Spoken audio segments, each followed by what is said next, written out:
How's everybody doing? The dog days of training camp are behind us. We are now at the exciting part. The 49ers have their preseason opener against the Chiefs on Saturday. Then a couple practices that I expect to be lighter practices on Monday and Tuesday. And then we head down to Orange County. That's where the Chargers practice in Costa Mesa.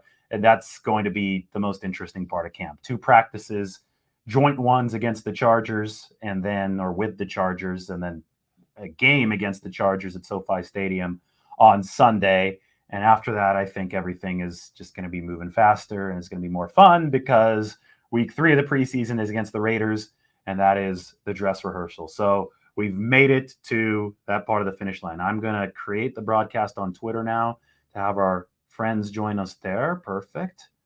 We can tweet it out and we're good. All right. So, the dog days were the toughest because everybody's excited at the beginning of training camp for obvious reasons, especially this year for the 49ers with Trey Lance out there. You wanted to take a look at him. You wanted to take a look at some of the new free agents they picked up on the defensive line, maybe in the secondary. Tavon Wilson, a great example of that. But it was mainly about the quarterbacks early on. Trey Lance had a couple fantastic days against the second team, days like 4 and 5, right? He only had 2 incompletions over 2 days. So that was just awesome to watch because that's, physical talent that we had heard about that, was almost mythical to a certain degree because of how much the 49ers invested and how publicized and how secretive their search for the number 3 pick was. We didn't know who they're going to pick until the very end. And we finally saw it in person. It was really exciting. But then, it starts happening every day, 80-degree weather. Then, Lance obviously goes through some growing pains. It wasn't 13 to 14 every day. And that's what I meant by the dog days of summer. We kind of went through that stretch here of training camp in the middle of August where it was felt more like training camp instead of like the regular season. And this year's 49ers training camp has been different, at least in its first week, in that it didn't feel like camp. It felt like an exciting game just because of all the interesting storylines surrounding the 49ers. Well, now we've made it through that desert, and we're almost at that oasis of the first preseason game where we're going to see a lot of Trey Lance on Saturday. I can't be more excited, and I think the people watching this can't be more excited because this is what it's all about. You want to see how these players do in real-time game situations. As camp has progressed, the 49ers have moved to more situational football. So at the very start of training camp, you just see all the offensive units line up at their own 30-yard line, and they'll run a ton of plays from their 30. They won't even move the out, even beat chains for some of these drills. As things have picked up, as the offense has been installed, we've seen more move the ball periods, which means the chains actually move with the players as they're picking up first downs. We've seen red zone periods. We've seen very specific situational work for the 49ers a couple days ago. They lined the ball up on the 8-yard line. They put 8 seconds on the scoreboard, and they gave the offense no timeouts. And Shanahan said to both Garoppolo and then to Lance and then later to Josh Rosen, he said, hey, take it and try to score a touchdown. So it was a much more complex situation than we saw earlier in training camp, but it sure was interesting because we saw these quarterbacks, and especially, all eyes are on Trey Lance as a rookie. We saw how he handled his first NFL game experience action, right? And it wasn't a game yet, but the 49ers try to simulate that as much as possible, which is why Saturday is so fun because finally you don't have to simulate anymore. You're actually in the stadium. You're actually playing 4 15-minute quarters. It's actually going to be a competitive game against the Kansas City Chiefs. The last time the 49ers played the Chiefs in the preseason was the last time that there was a preseason. It was in 2019. It was at Arrowhead Stadium in Kansas City, and that was a rematch later on for the Super Bowl. So little did we know at that time in 2019, August. I remember it was pretty humid in Kansas City. I was there. Little did we know that later on those two teams would be linking up in Miami for Super Bowl 54. We're going to go through a lot today. So we're going to start with some questions. So go ahead and put them in the comment section. First from Sam Eastman. Hi, David. How's camp going? Well, I believe that I answered your question preemptively there, but we can go into a little bit more detail. I think that camp in general for the 49ers is going off with a better vibe than it did last year. In 2020, let's be honest, the vibe probably wasn't very good anywhere, but it was worse for the 49ers than it was for other teams because of the California wildfires that were really blowing a lot of bad air into the Bay Area. So every day you'd wonder if the sky would be orange or what color it'd be. And, you'd wonder which players would have to sit out practice because of the smoke. This season, I know that there are, more wildfires in California. That Dixie fire is massive, and my heart goes out to, all the people affected by that. I was evacuated for 6 weeks by the Creek Fire last year, so I know how nightmarish and horrendous that all is. But for the most part, that smoke is not blowing toward the Bay Area. So the 49ers aren't having practice somehow compromised by the wildfires. Obviously, the whole COVID situation and NFL regulations are more relaxed here in 2021. And number three, the 49ers seem to be riding a better injury wave. And if everybody wants to find some wood and knock on it, I'll knock on the wood right now. But the injury situation for the 49ers just seems to be progressing as an on the mend kind of situation instead of a, oh my God, everybody's getting hurt kind of situation. And that obviously really came to a head in week 2 of last year against the Jets for the 49ers when both Bosa and Solomon Thomas went down and the running back started getting hurt, and Garoppolo also got hurt in week 2. But so far this year, despite the OTA stuff with Tarvarius Moore and Justin School, you don't have a Deebo Samuel-like situation, right? When Deebo got hurt, that was in Nashville. That was just a tone setter, I felt, in the offseason. The 49ers had their workout out in Nashville. Deebo Samuel breaks his foot. He never really gets healthy over the course of the regular season. And that whole vibe just seemed to follow the 49ers through the year. DJ Reed also got hurt. Did I say I said Deebo Samuel, right? Yeah, I didn't say DJ Jones. He was obviously hurt last year, but Deebo Samuel is the one that broke his foot in Nashville. DJ Reed got hurt, torn pectoral muscle. The 49ers waived him with an injury designation. The Seahawks picked him up. That was all around this time last year. And then all the smoke came in the sky, and it just was a bad situation. The 49ers just ended up, entering the season with that weird vibe all around. And also, they were coming off a Super Bowl loss, a blown Super Bowl loss, right? They had that lead. They couldn't hang on to it. That was in the 2020 calendar year. So everything just felt weird in 2020. So to answer your question fully, I had to bring 2020 into the fold. 2021 feels different, in my opinion. It doesn't have all that crazy one after the other stuff happening. I'm not saying that it might not start moving forward, but sometimes seasons are all about vibes. And I think right now, if you talk to anybody around the 49ers, anybody who's been there, the vibe is definitely better. And it's also really different with Trey Lance there. They're, like I said, a lot of excitement early on made it feel more like a game than a training camp.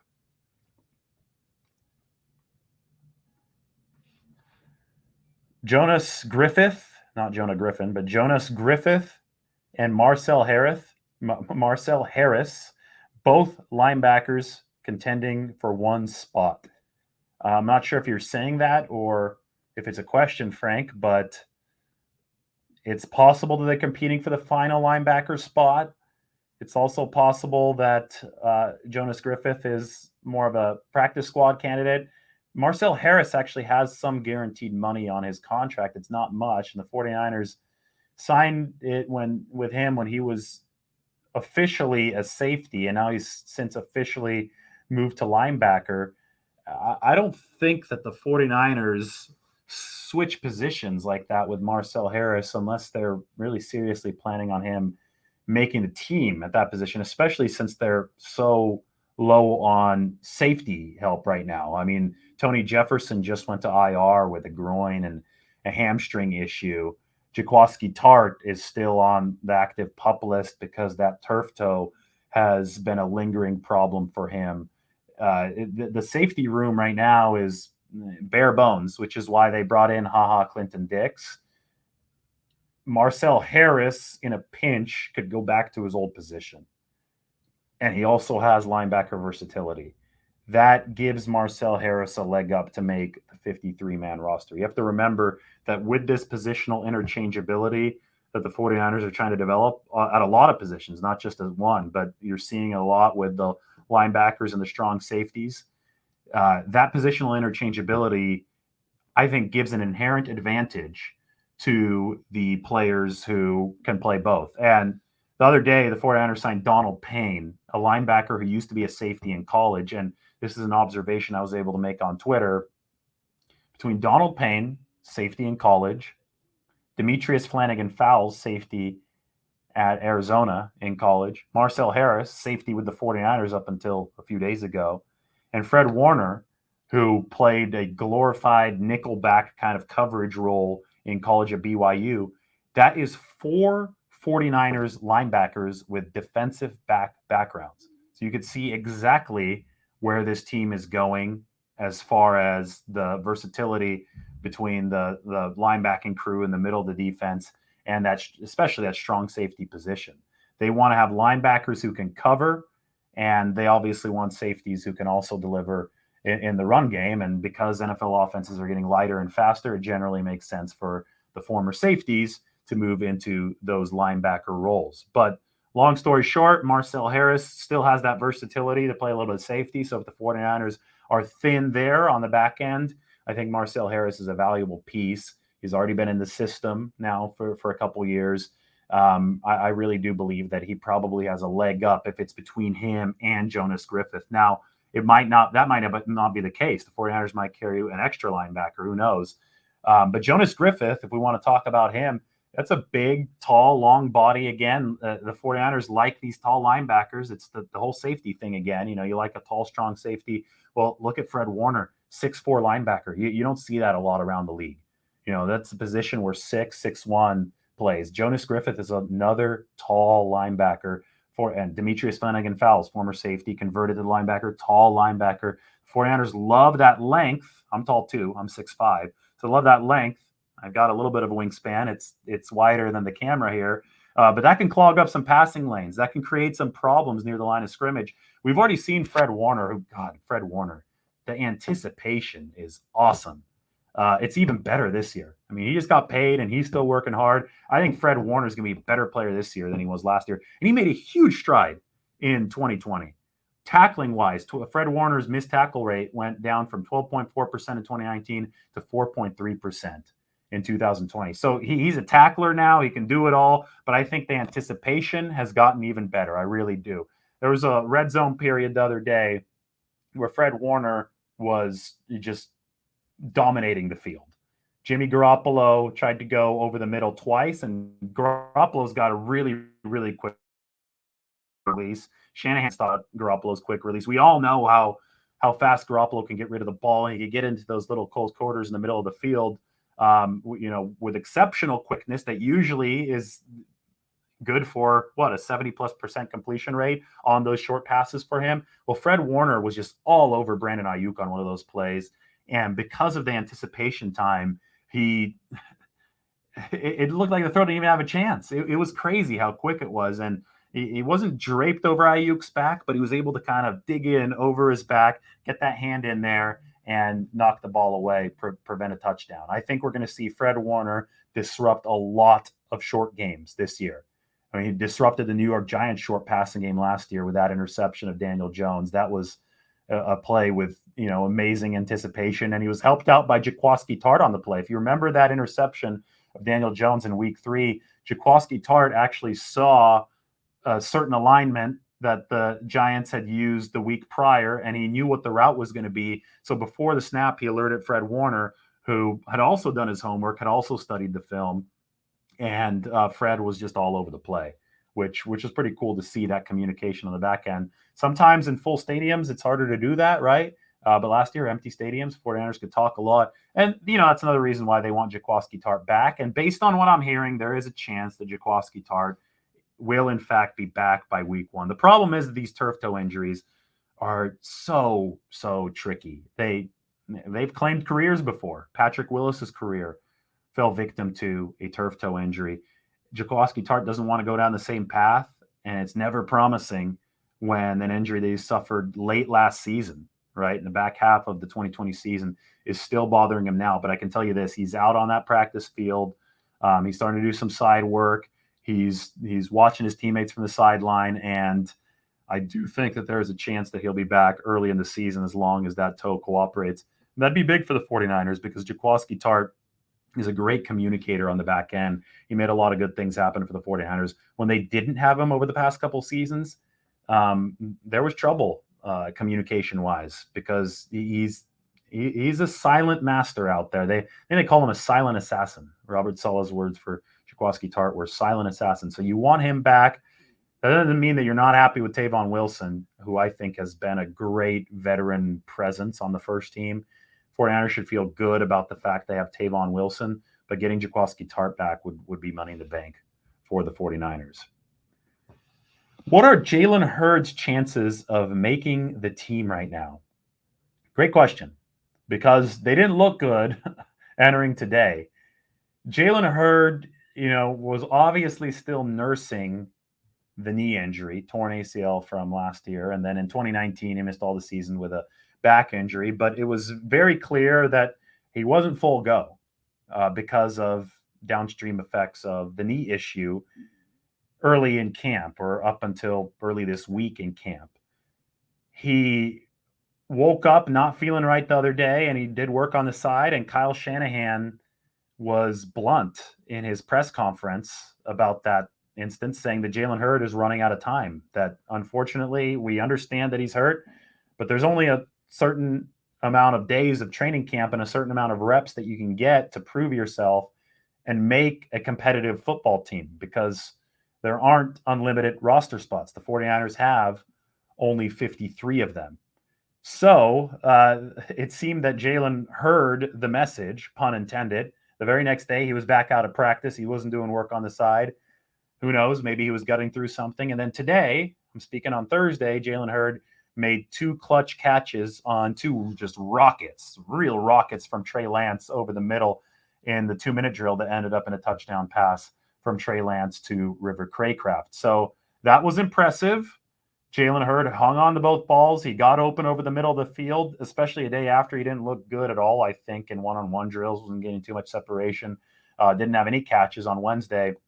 So 2 days after Shanahan's criticism, Jalen Hurd popped today at practice, and not in a bad way. Don't worry, nothing popped in his knee. Jalen Hurd popped, not off the film because I saw it in person, but it was like, wow, Jalen Hurd's there. He made a big catch. That's an imposing body. He got open. I'm looking forward to seeing him when there's live tackling going on, because what really impressed us about Jalen Hurd in 2019 was his ability to just bulldoze people. That's what he needs to be able to show in preseason games. Now, he won't play on Saturday. 49ers still hold out as but Jalen Hurd, it's going to be very important to deliver in those open practices against the Chargers, right? The joint sessions against the Chargers. And then it's going to be really important for him to deliver in the game against the Chargers down at SoFi Stadium and in the game against the Raiders. Jalen Hurd is a player who showed up when the lights came on for the 49ers in that preseason game a couple years ago against the Cowboys. He's going to have to show up in that same way again to help the 49ers have some faith in him. And today, Shanahan said that he's really liked what he's seen from Jalen Hurd since that incident 2 days ago. So arrow up from him for Jalen Hurd, but I wouldn't say that it's up enough. I think that he still needs to string together some more good stuff.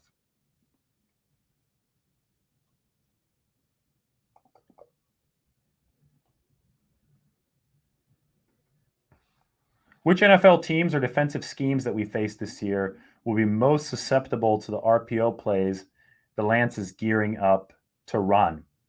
I think everybody's going to be susceptible in a way if the 49ers properly set it up. It's hard to say a certain, lighter defense, a heavier defense. Obviously, you have different variations of everything in the NFL, but I think that Kyle Shanahan calls plays more with his own chess plans in mind than with defensive weaknesses on paper in mind, if that makes sense. I think that Kyle Shanahan believes that he can twist a defense into what he wants so that he can attack it with his weapons, no matter what the starting point of that defense is. And a great example is the Legion of Boom from Seattle when Kyle was with Washington. You talk to Richard Sherman, you talk to the players that were so used to dominating opposing offenses with the Legion of Boom, and they'll tell you that Kyle Shanahan perverted their defensive scheme. I mean, he completely forced the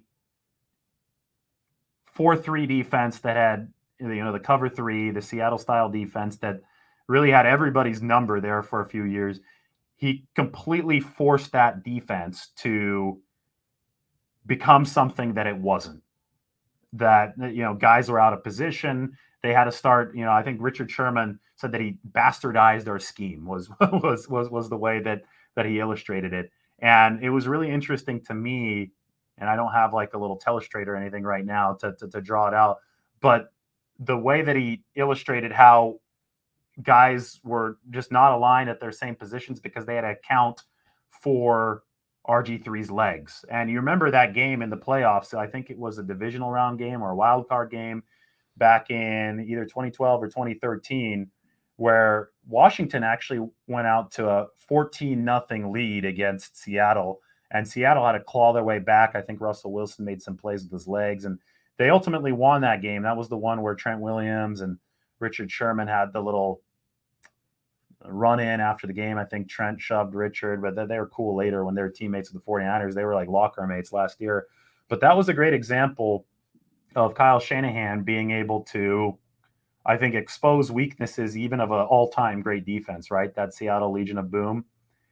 And, use what he had at his disposal as far as a running quarterback to create those openings. And now Shanahan's going to have two quarterbacks, right? He's going to have a guy who specializes in managing the line of scrimmage and, has been accurate, especially in the short to intermediate game, and Jimmy Garoppolo. And he's going to have a quarterback who obviously is going to have a big package of read option plays. And that's Trey Lance. And I think that the mix and match is going to be different every week, depending on what opposing defenses show in their base formations on the opening drive, based on what they've shown on film the week before. Kyle Shanahan will be able to try to soften up a certain part of the defense that he thinks, has been overplaying to a certain regard of the game. And then he'll be able to, maybe he uses Jimmy Garoppolo to do that. Maybe he uses Trey Lance first to do that because he thinks that he's got a one-man advantage in the box and he can go with a read option run or have Lance throw off of a read option or do whatever. And then he can go with the counterbalance, boom, right away with the other quarterback. I think that this system that the 49ers will be running will be creative in that regard. I don't think it's going to be really innovative. It's going to be more innovative than creative. I don't think Taysom Hill, here you go, Taysom. We're going to have you be a glorified running back for 2 or 3 plays while Drew Brees rests. The 49ers do not want to treat Trey Lance as a glorified running back because he's more valuable than Taysom Hill. Trey Lance is a player they spent multiple first-round picks for. He is the quarterback of the future. He's able to throw the football. He has play-action polish to him, right, from his time at North Dakota State. And he can also run. You don't look at him as a Taysom Hill and be like, oh, what a great athlete. Let's run him there. Let's turn him into this glorified running back. No, it's quite the opposite.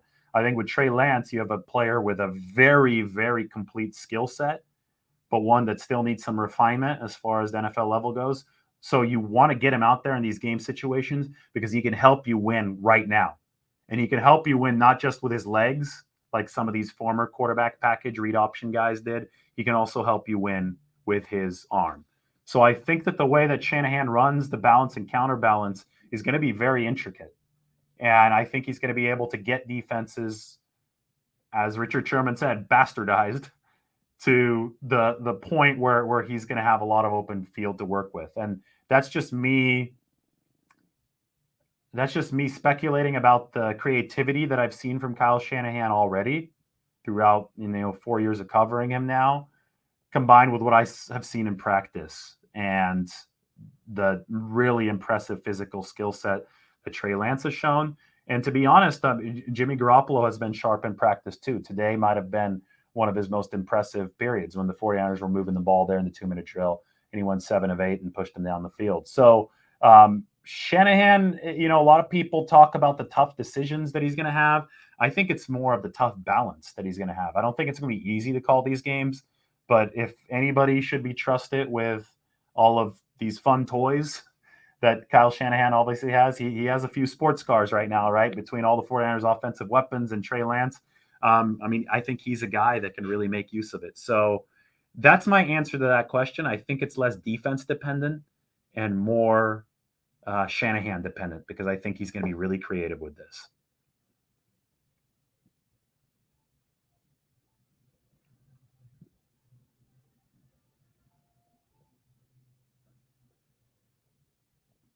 Who do I think? Jimmy Garoppolo is going to start week 1. Kyle Shanahan has already articulated his plans for this season. Here's the thing. If Trey Lance were the 49ers week 1 starter, the 49ers and Shanahan and everybody would be asleep at the switch right now and not be giving him any first team reps. They've given him a total of 2 first team reps, and that was for running plays. The 49ers have been installing very specific packages for Trey Lance that they are going to use to break him into the league. Every single training camp practice that goes by without Lance at least splitting first team reps with Jimmy Garoppolo means less of a chance to polish Trey Lance ahead of week 1. Look at what the Chicago Bears are doing with Justin Fields, who I think has a legitimate shot to start in week 1 over Andy Dalton. What the Bears are doing in this preseason game is they're saying they're going to let Justin Fields play all the way into the 4th quarter. They want to give him as much reps as possible. 49ers also want to give Trey Lance reps to get his feet wet, but they already have a governor on it. They already have only about 30 plays. They want to get 30 in through the first half. So it's going to be Jimmy Garoppolo for about a series, 10 plays, give and take, on Saturday. And then it's going to be Trey Lance coming in with the second team, not even the first team. First team not going to stay in for him. And that second team is going to take the 49ers along with Lance throughout the rest of the first half. So it's a markedly different approach than the one in Chicago, where they're just throwing Justin Fields out there and saying, take as many reps as you can, because I think it's apparent that Chicago is trying to get Justin Fields ready for a week 1 start. I don't think that's happening with the 49ers. I think that Shanahan came out and honestly said, Trey will play this year, but Jimmy's also the starting quarterback. We don't have an open competition going on here. Guys are competing as they usually would at each position.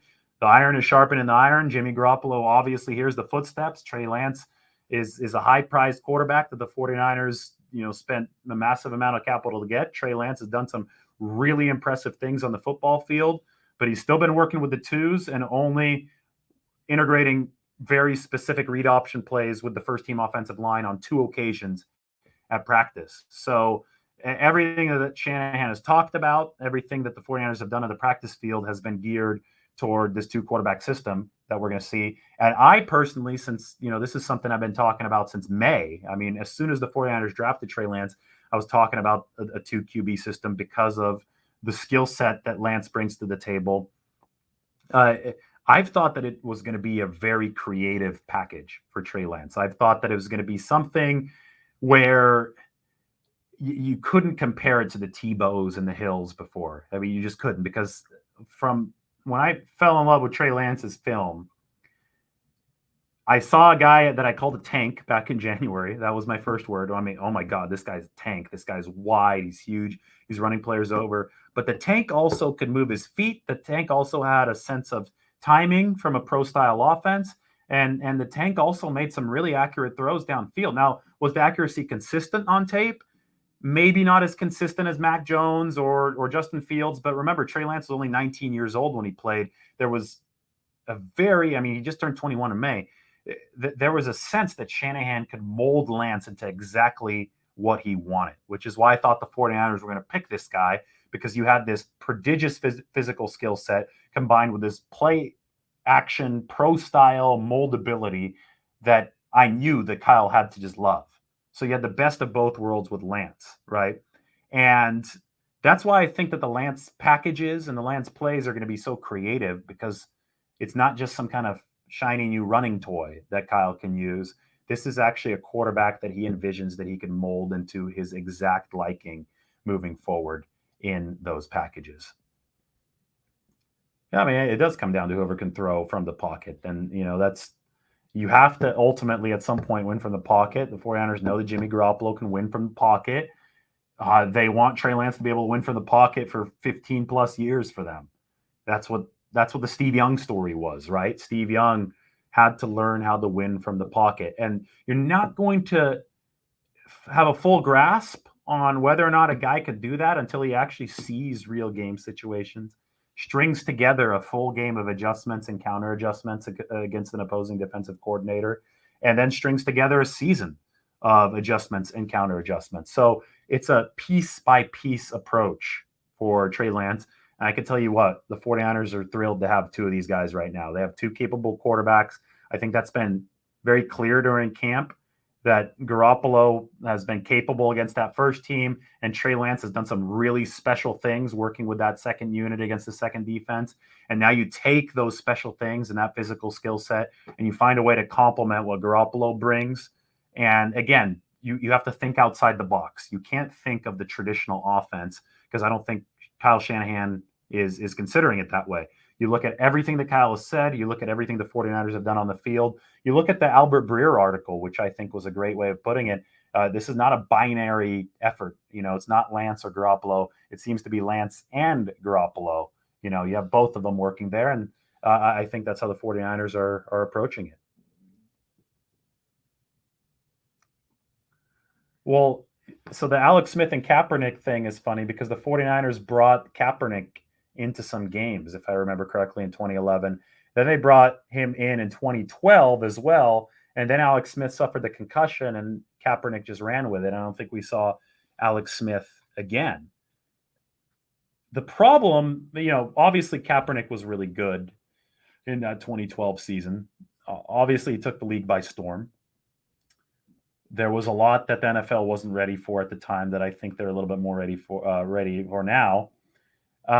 So I do agree that there was some stuff that Alex Smith could do better than Colin Kaepernick that might have put the 49ers on a little bit of a better path, maybe a more sustainable path. If, the Super Bowl didn't start well for Kaepernick and then he brought them back, but there was some volatility there at the early part of that game. But what I really think is at that time in NFL history, with how fast Kaepernick was, how explosive that arm was, the 49ers were getting such a benefit from having their roasting defenses. I mean, you saw the game against the Packers in the playoffs, those long touchdown runs. The benefit was so big that you couldn't not play him, right?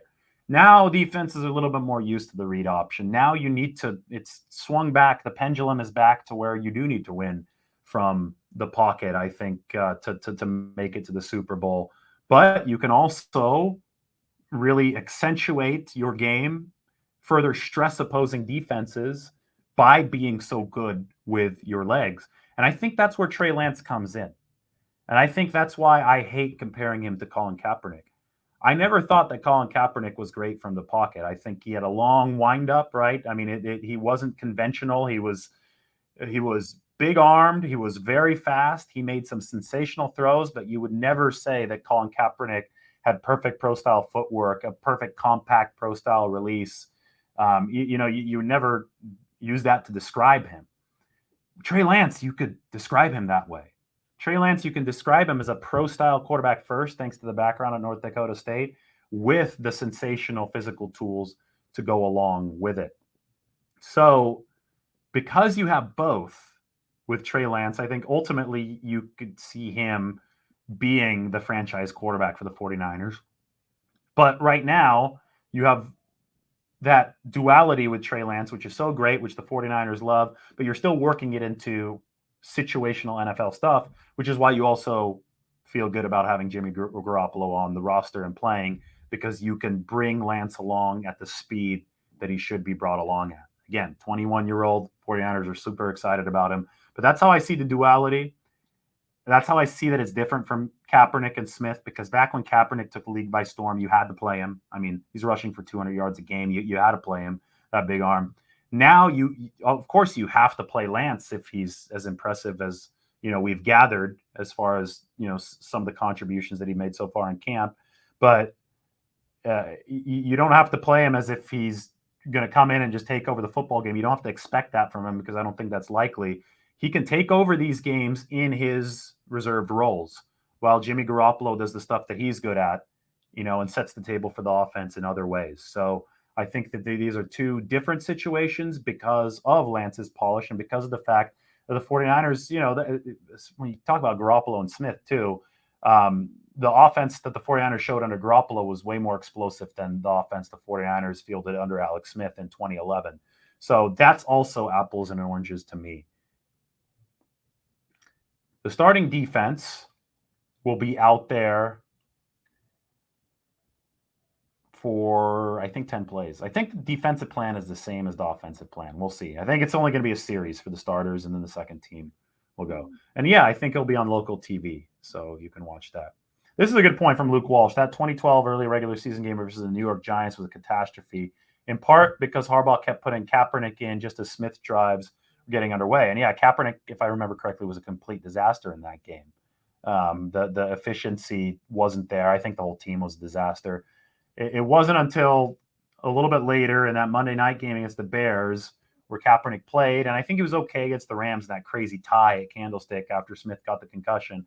But it wasn't until Kaepernick really found his stride that he became the lethal weapon that he was throughout that 2012 season. So it's all complicated, and it's a cautionary tale too. Maybe Kaepernick wasn't fully ready yet in that game against the New York Giants early in 2012. So you want to coach it right. You want to bring Kaepernick in, or you want to bring Trey Lance in with a different skill set than Kaepernick at the right speed and the right pace. And I think the 49ers, with Garoppolo on toe, feel that they have a better chance to do that. Yes, I will be at the Chargers practices, and yes, I got to get going now. I'm hungry. It's time to go to dinner. I'm here in Redwood City, going to go out for some good food, and I can't wait. So I hope I answered all your questions. Maybe I'll find a time to squeeze one more of these in before 49ers and the Chiefs, but I hope we went over some of the pressing questions. You're going to get to see 30 plays or so of Trey Lance, only a series of the first-team offense, but you're finally going to get to see 49ers football in a game setting again, and I think that's a lot of fun. All right, guys, follow the YouTube channel. All of you on Twitter, hello to you as well. And if you're on Twitter and you're not following the YouTube channel, make sure you go and do that right now. Everybody take care and have a good dinner and a good Thursday night.